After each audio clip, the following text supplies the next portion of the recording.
Matthew, and then Stefano. Sure, thanks a lot. Matthew Lee, Inner City Press, on behalf of the Free UN Coalition for Access, thanks a lot for the briefing.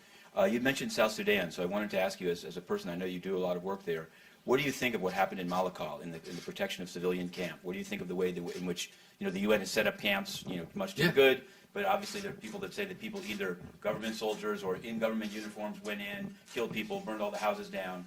How do you think the UN has reacted to that? And on the question of the SDGs, I wanted to ask you, many people are pointing at the Panama Papers and saying this is proof in some way that the money exists for development. It's just flowing in a system outside of the tax structure. Given that the UN itself was involved in a bribery and corruption scandal, which in fact intersects with the Panama Papers through Ng Lap Seng and South News, I wanted to know, as a UN promoter, are you aware of these indictments of the former PGA John Ash? What do you think of it? What should the UN do to sort of clean up its own brand as it goes out and brands the SDGs for the coming 15 years? Thanks a lot. It's been in South Sudan. Has been a lot of questions, even all the way back to the earlier UNDP head, is in regards to what was occurring there, whether we were aiding in certain situations. Certainly, and when you start to go in like IDP camps or not PLC camps, and you start to talking about, and you see that some of the losses that are happening there, I don't want to make an indictment of anyone. I know, and I've worked with many workers, UN workers as well as other NGOs, who are doing amazing work and would be considered a part of that conversation that you're talking about. So I have to be able to say that there's amazing positive things going on. It's very difficult. It's very difficult. A lot of workers have been killed. A lot of people have been lost, because of this. A lot of people displaced, and some people have been tired, to the point where they have to step away.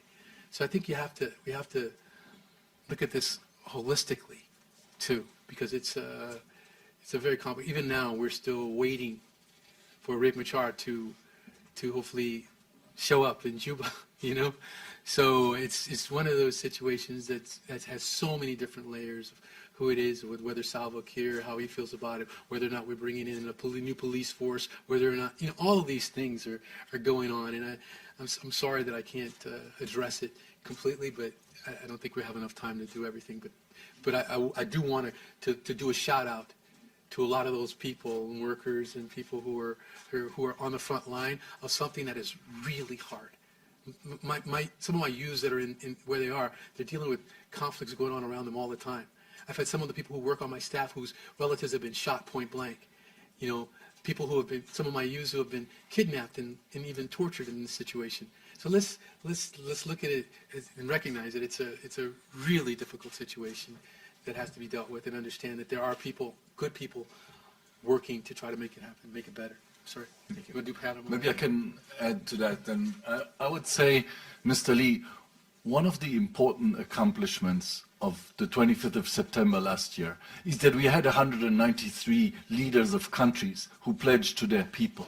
You see, and now the implementation implementation of the SDGs has to turn that commitment into a social contract between the leaders and their people. That's why advocacy is so important. Now, as you know very well, the first target of Goal 17 is about mobilizing the local resources and helping governments, building capacity of governments to mobilize their own resources. Now, these companies that are putting their money in tax havens, they are doing it legally. So the SDGs need to lead to changes in policies and laws.